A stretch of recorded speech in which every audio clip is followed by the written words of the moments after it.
Hi, I'm Clara, and this is the Practice with Clara podcast, where we go into yoga philosophy and how it makes your life better. Subscribe to the podcast.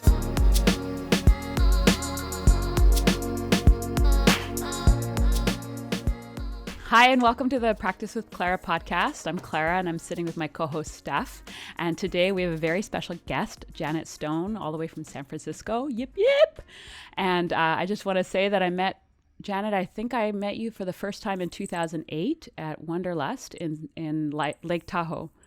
And the biggest thing that I remember about that class is, A, how funny you were, B, that Nikki, DJ Drez's wife, started singing during the class, and I feel like I almost started crying because it was just such a beautiful experience. And I would say that I walked away from your class like flowing on this beautiful bhavana of not only yoga, but also of Bhakti. So, it's been a beautiful journey watching you, A, come into the Vancouver community and to inspire so many people who I love as well as myself. So it's really nice to have you on the show. So thanks for being here.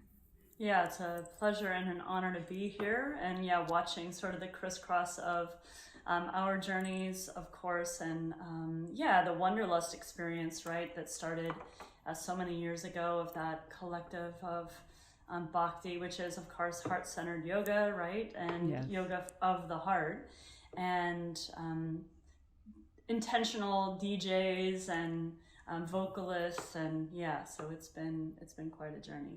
Mm-hmm, mm-hmm. Cool. So Janet, we open with 3 semi-random questions just to help our community get a feel for who you are. The first one is, if you could be born in any era, what period would you choose and why?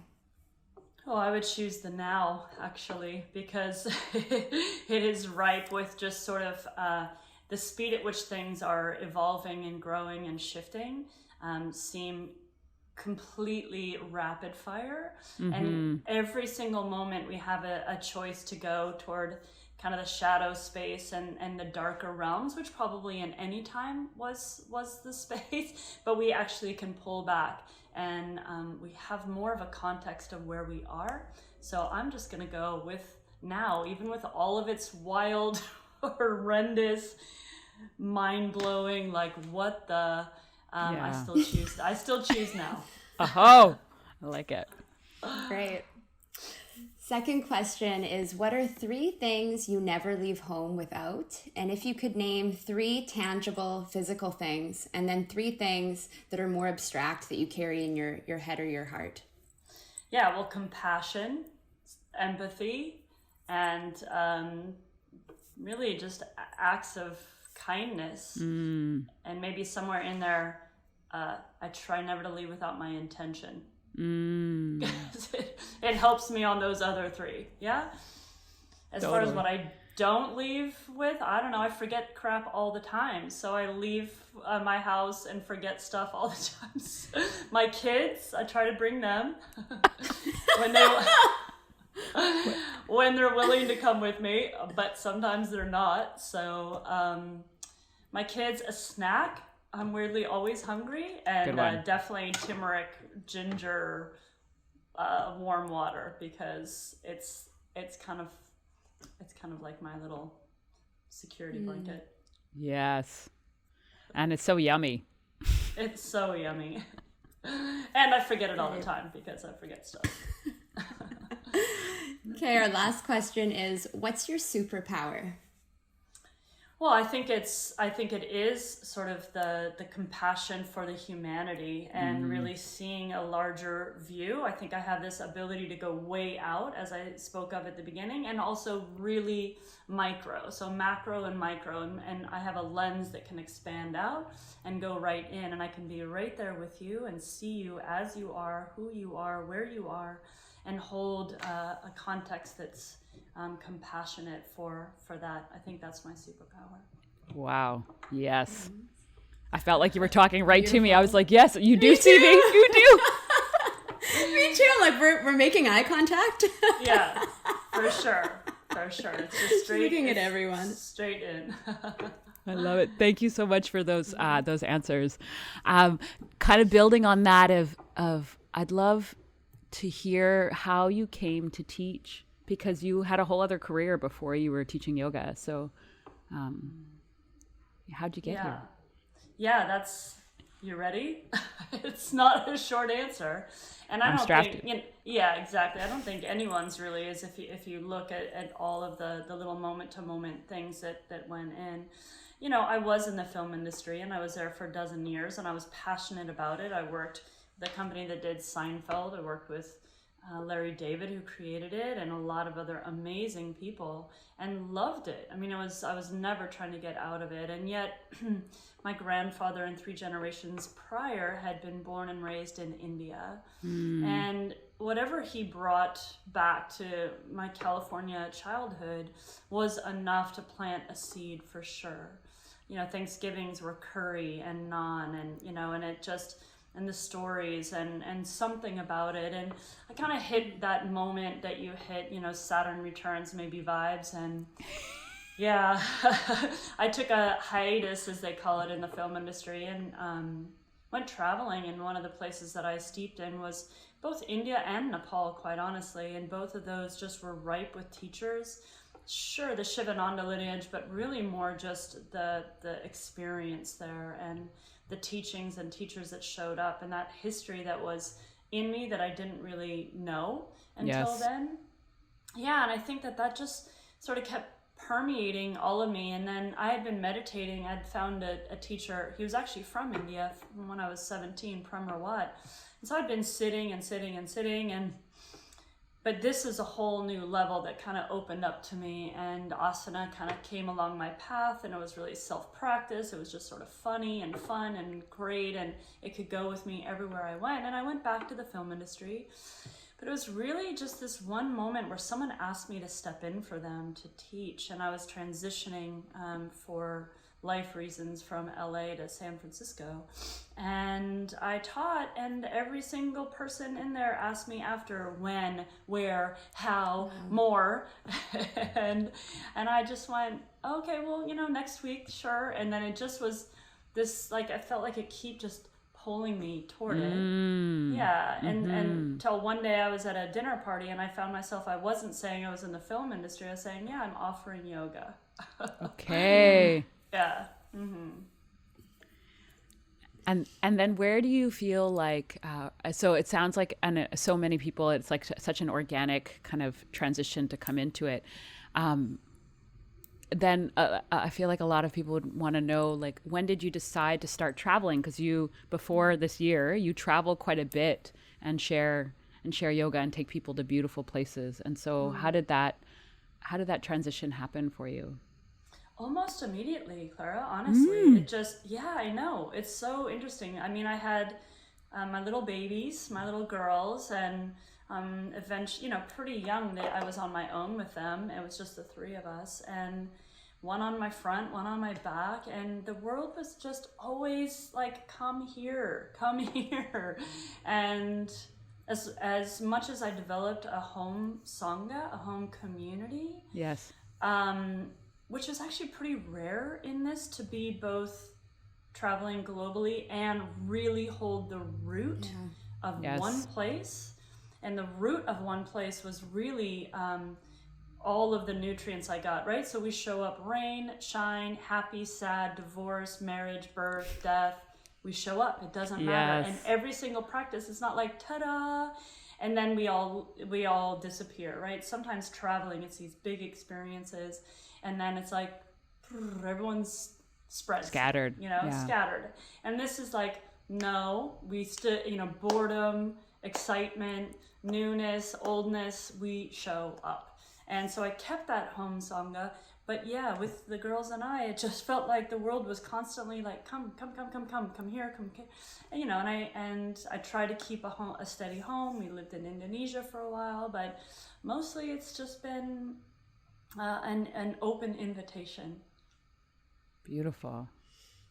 That's such a cool way to look at traveling, an open invitation to the world. I love that. Thank you. Yeah. And then what has it been like since the shift with COVID, with restrictions and travels? Like, what are your current offerings and how has that looked for you and your family? Yeah, well, of course.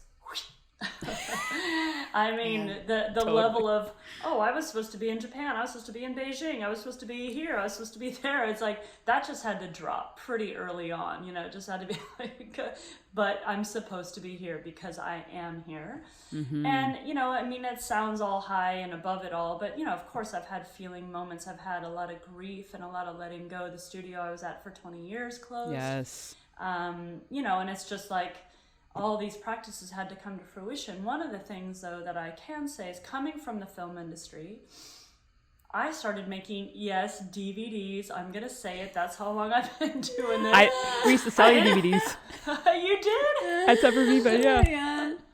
So at least it's not VHS. Like I was very close to the VHS DVD border. But I have, you know, something pinning my face back. No, I'm just like, I've been here and present and offering in that way for a long time, and even through my resistance, we built out an online platform probably around 7-8 years ago, and started just offering on my own website. You know, I'd been with Gaia forever, and Aloe and Cody, and you know, all these other, and Yoga Journal, and amazing platforms, but we just were like, what? Why? Yeah. We have this space, and let's just kind of offer it here. And so I've actually, over the years, filmed a lot of teacher trainings and immersions and things that, you know, people can get in South Korea, you know, because I think I've had a lot of people from my global travels like, I can't run around. And so, yeah, to the degree at which I can offer and degree at which we can keep it as alive. And so, yeah, lots of live interaction, lots of live classes. Been teaching at the beach once that kind of opened up to us, and so we just we celebrate being together, and a lot of online. Yeah, I love on your beach ones that you guys everybody has the headsets so that they can hear you, because that's the biggest thing about the beach is everyone's like, oh my god, teaching the beach, but you're like, it's so like trying to yell to that many people that you're like, oh, headphones. Now you get the headphones, I'm piped in, and then we have live musicians and DJs that come out, and playlists that are just like, you know, with all my music friends, and yeah, it's really great. How did you get into collaborating with people? Because you do that quite a bit, which I love. I feel like music is such a large component, especially of the vinyasa practice. Did it come to be like in San Francisco? Did it come to be when you were traveling?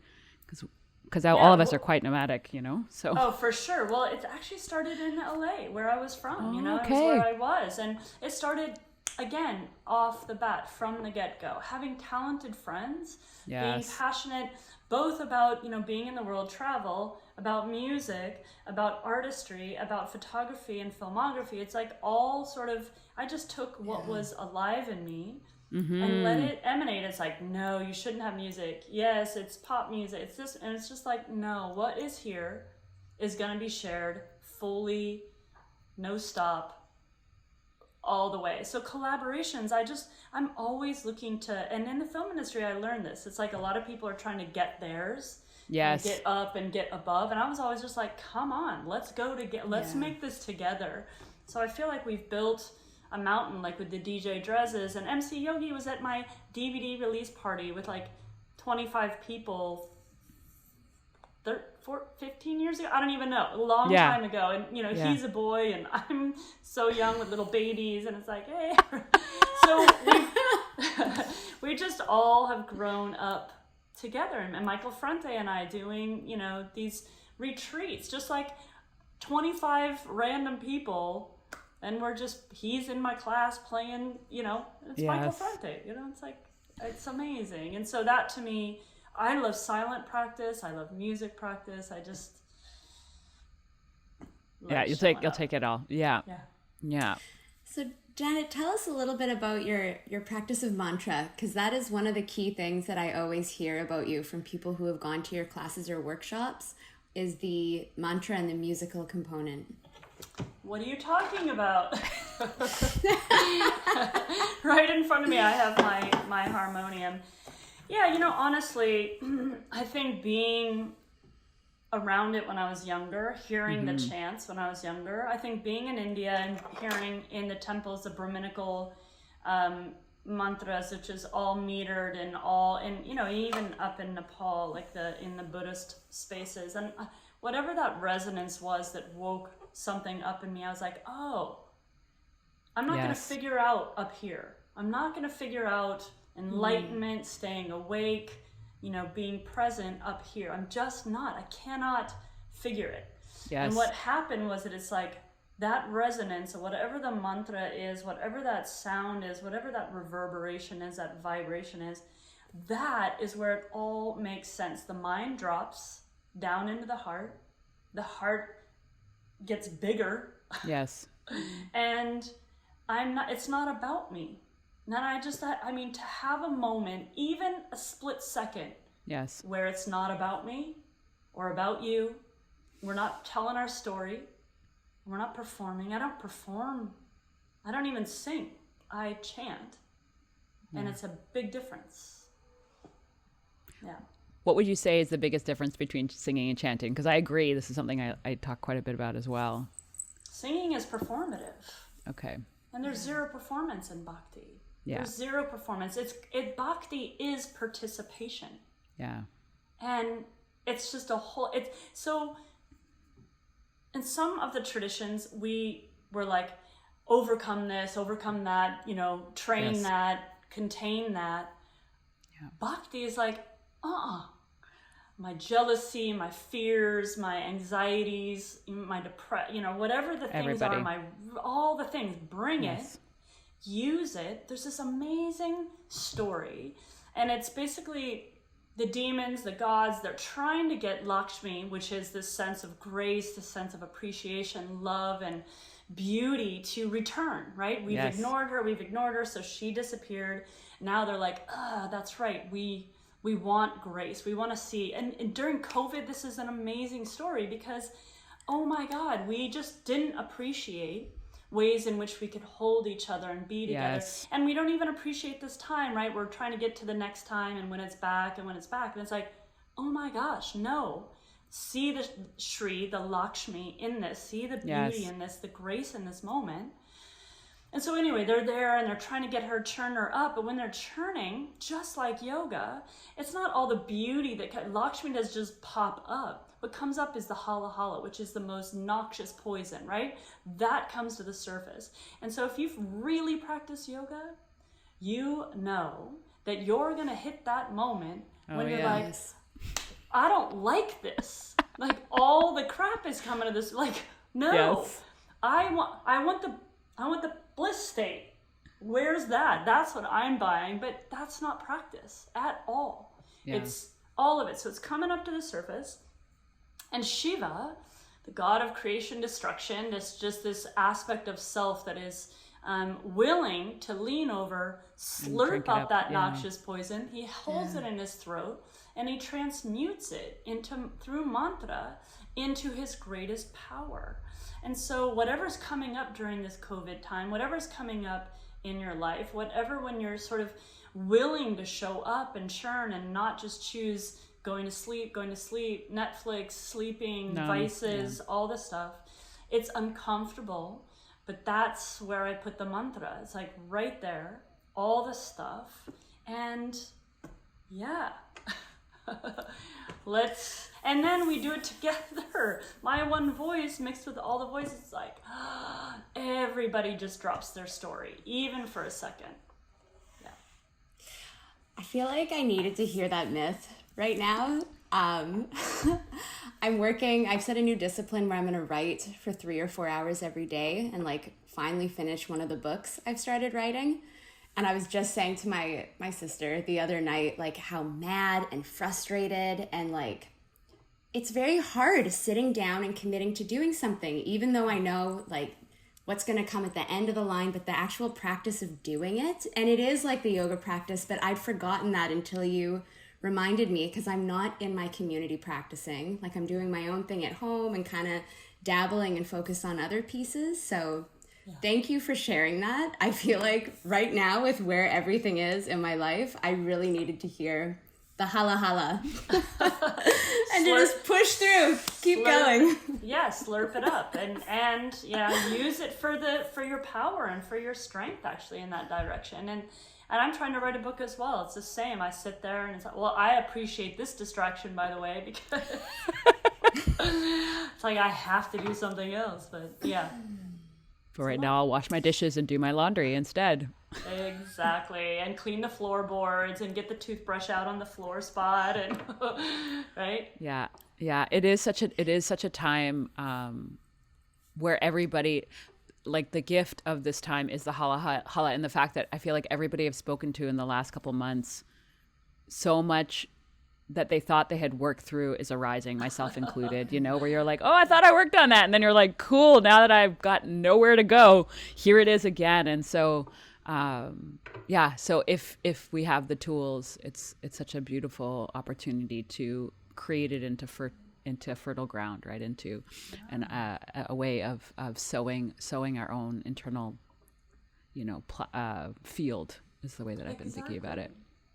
And kind of in that realm with Bhakti, once again, it's like it doesn't have to be all esoteric and disassociated and of like some higher space. It's actually presence. It's presence. So it's being with what is, and using the mantra that works for, or chanting or vibration that works for you. It could just be humming that drops you kind of back into that space. Yeah, and the thing that I love specifically about mantra is for me, it's like the metronome. That to me is the difference between singing and chanting, right? Is it creates this rhythm that, at least for me, puts me into a trance. So all of a sudden, it does, like, there's no other, you can do nothing else but shift. Yeah. You know what I mean? And so, but it's been interesting. I'm curious about this. I've been leading mantra on Zoom, and nobody else, you can't, I don't know if any of our listeners have tried doing mantra on Zoom, but you can't all chant together. Like, I tried to get everybody on mute, and it's like a gong show. So I chant, and they're, and I'm watching their lips on mute. And so that's actually been a really interesting one for me in the last couple months, because I'm normally used to setting the tone and then off we all go together as a community, but now I'm chanting by myself. So that's been quite a trip. I haven't done that in years. I used to do a lot more in my own meditation where I would chant aloud, but I don't anymore. And so that's also been kind of a cool one where I'm like, oh, here's only my voice. Can't disappear anywhere. I mean, I'm the same thing. And then I have collaborators, meaning it's like someone comes in and we're, it's like, oh, we're just off just those few seconds off makes it, and then my friend tried to play rhythm, and I was just going, basta, like, no, it's not working. Yeah, it's a new age for mantra that way. But one of the beautiful feedback that I got from one of my students is because she was listening to me on AirPods while we were doing the practice, that she was like, it was just you and me chanting together, and she said that was like a really cool way that she could go through the mantra. So I was like, wow, this is again a very funny period for all of this, and also a way to explore and to literally hear my own voice for the last little while, which has been interesting. Right? Just to bring it right into just to be real. It's you on top of you, just with you, and it's a little bit more of you. Yeah. Where did I go? Oh, here I am. Oh, here I am again. Yeah. Yeah. And you were talking about the Bhav, right? And like, yes. This is the Bhav right here. It's like you better bring all of it, because there's nothing from outside that can really create it. It's all just like, I've got to bring it. Yeah.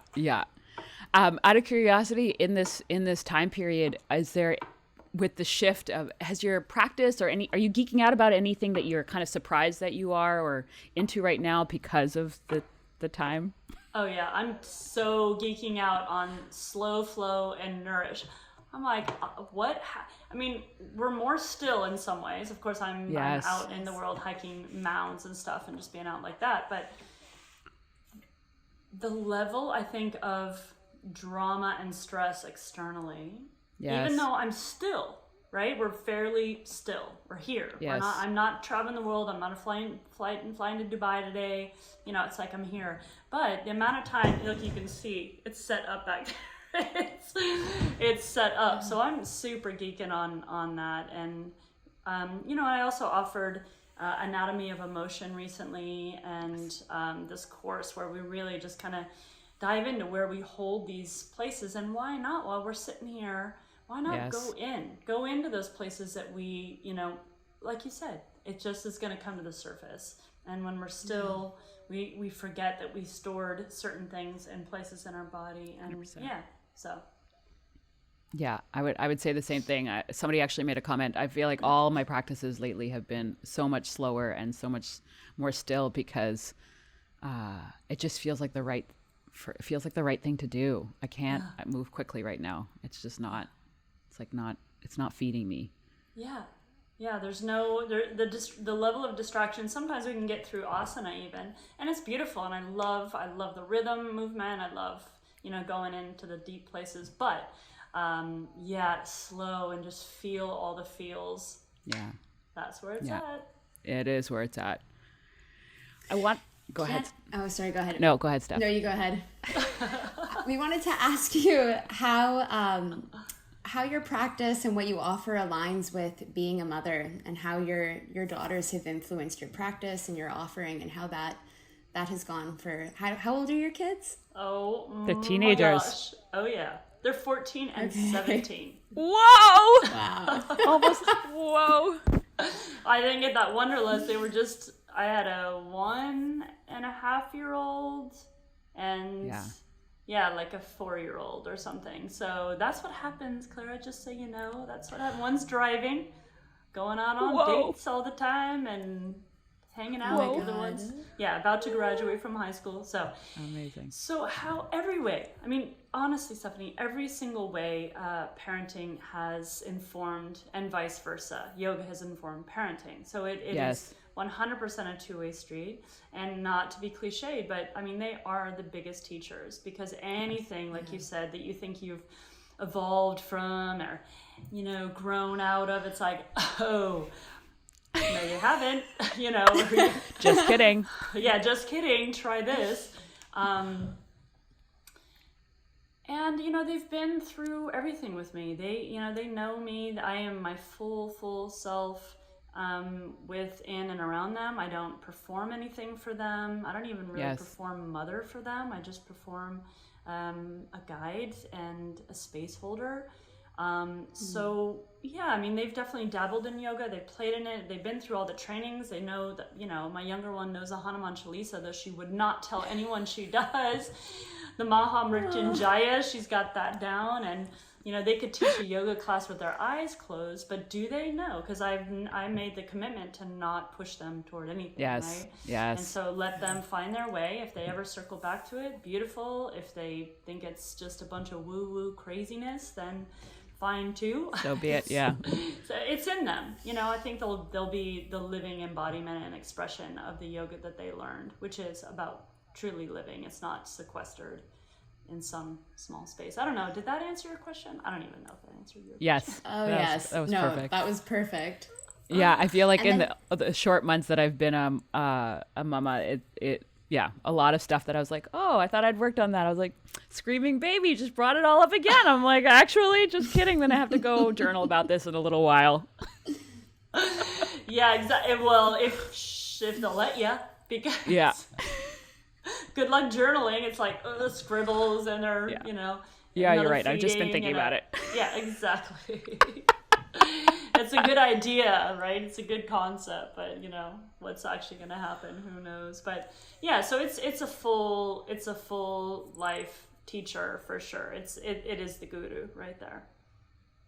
Yeah. And then coupled with that, how do you manage your time? Like how have you been able to kind of create what you have with your practice and traveling all over the world, and then with your girls, and now you have a team like that works with you? So how has all that evolved? Wow. Thank goodness for my film industry experience, honestly. I mean, I think production has really helped me understand how to prioritize, what to let go of. And I think a Durga sense of fierce boundaries I had to develop at a pretty early on in yoga. And I know everyone, a lot in yoga can just be like, well, you know what? Yeah. But I was able to take the 8 limbs and really see how the 8 limbs are actually about containment of my own prana, life force, energy, and directing it in the direction I want it to go. So really meaning to say I've had no social life. I've just made choices, and you have to make choices. I'm not special in that I don't have a different time clock than anyone else. But the reason I'm able to do so much is that I know what my priority, my intention, my value is. Mothering, presence for them, you know, I know my practice is also right up there, because for them, for me, and for what I do, that's right up there. Yes. And then sharing it is also right up there. And then all the rest, it's like,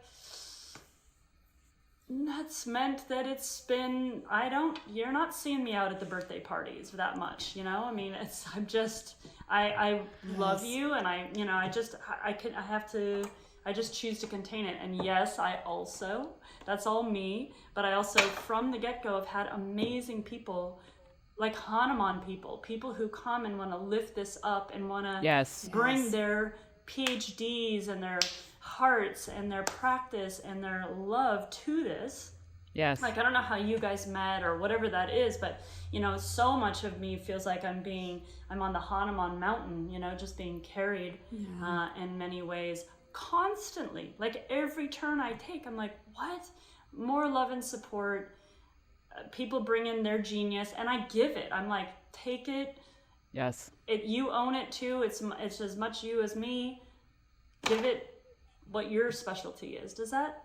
Yeah, I don't know if that answers, but yeah. We've had a lot of people ask questions in terms of how to like moving forward, how to kind of know when to expand, and so.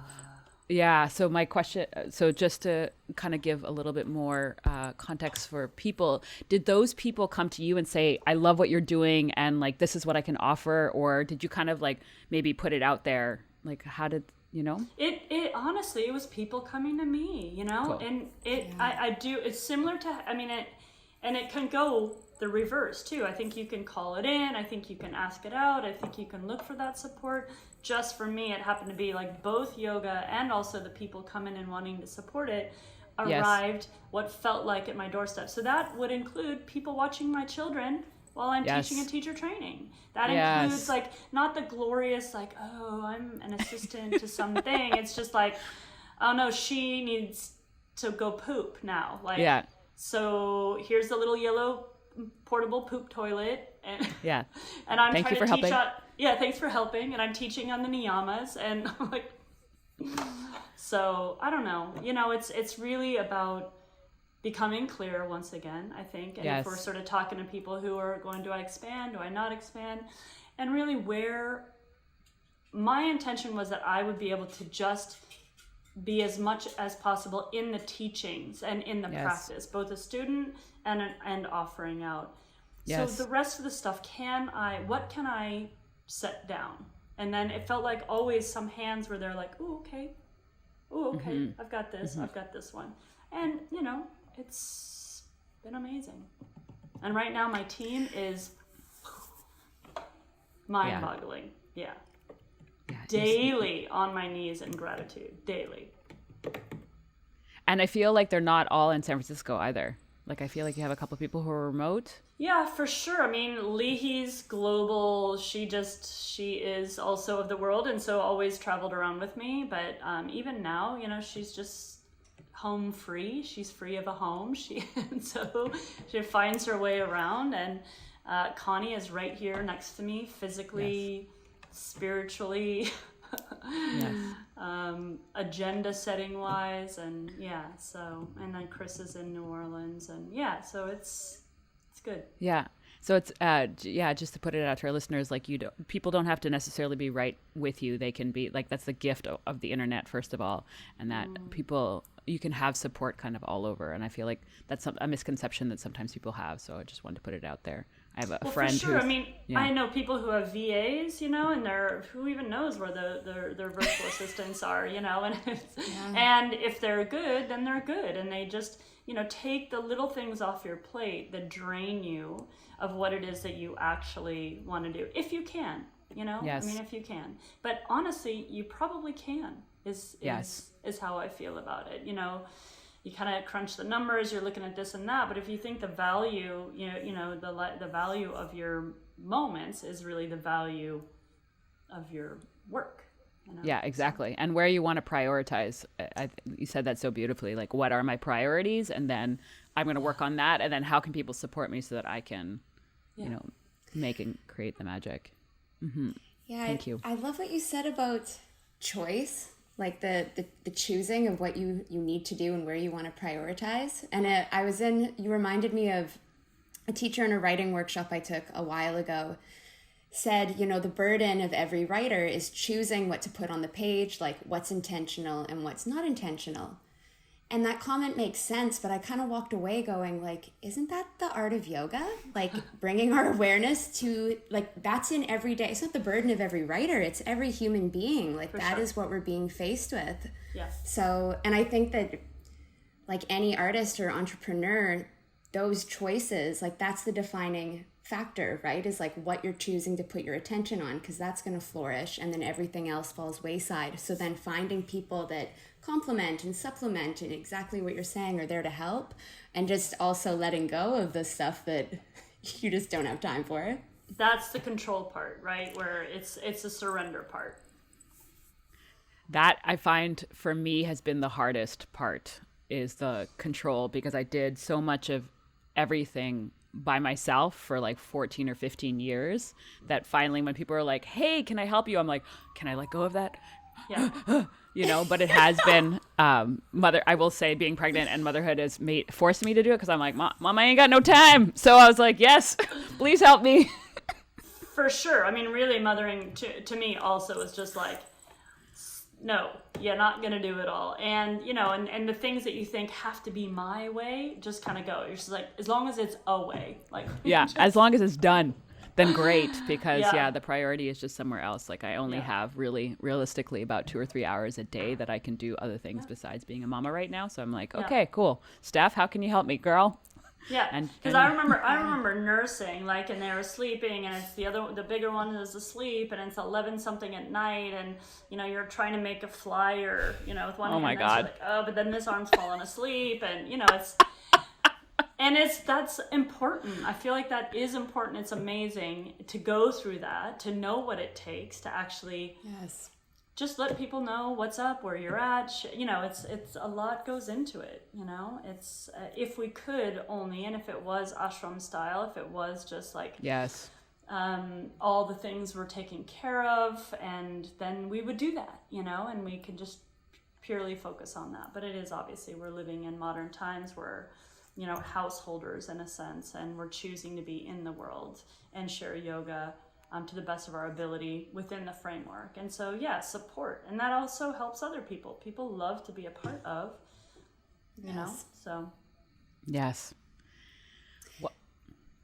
One question that I had wanted to ask that we've been kind of asking a lot of our recent podcasters is like, with everything that's going on right now in terms of support, how do you think that we can support each other? Like as a global community? Yes, all the small businesses going out of business, everyone losing their leases, or, the payroll, and it's just sort of endless. And I think that holding a place of compassion for the grieving and the letting go of what was, I think we can help each other by really just sitting together and saying, okay, well, it's almost like we get to clean the chalkboard, wipe the slate clean. How is it that we want to move forward? Obviously, and it is what it is. A lot of corporate folks have come into yoga. They saw the profit margins, and the small businesses don't have profit margins. They have loss margins mostly. So then even more loss margins when the bigger companies came in and became more corporate. And again, people are breathing deeper. It's fine. It is what it is. But can we support each other, staying in integrity with what the teachings really are? Yes.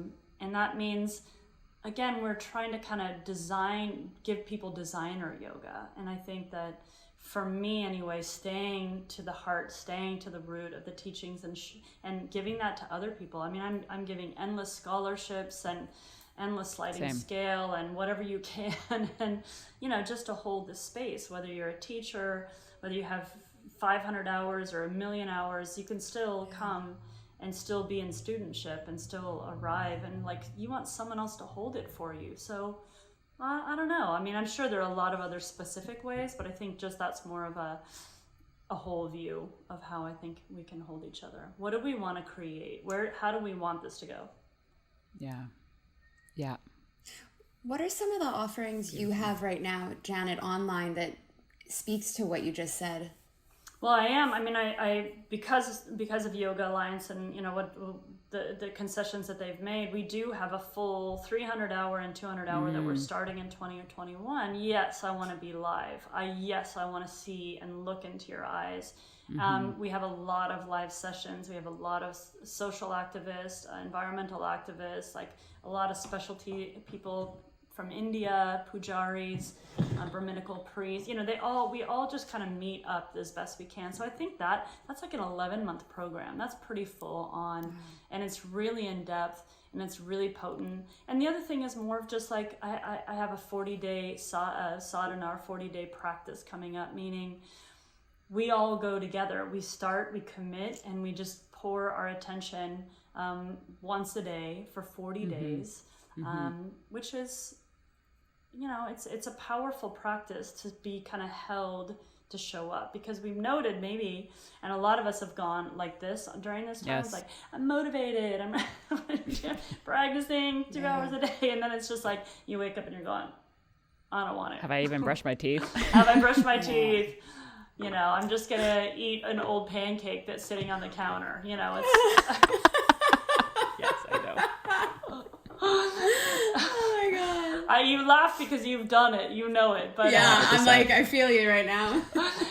But honestly, the 40-day practice, the 40-day sadhana is also, and that's just, 40-day commitment. It's amazing. I mean, yeah, we've got a lot that's out there that we're offering. So it's pretty easy to find too.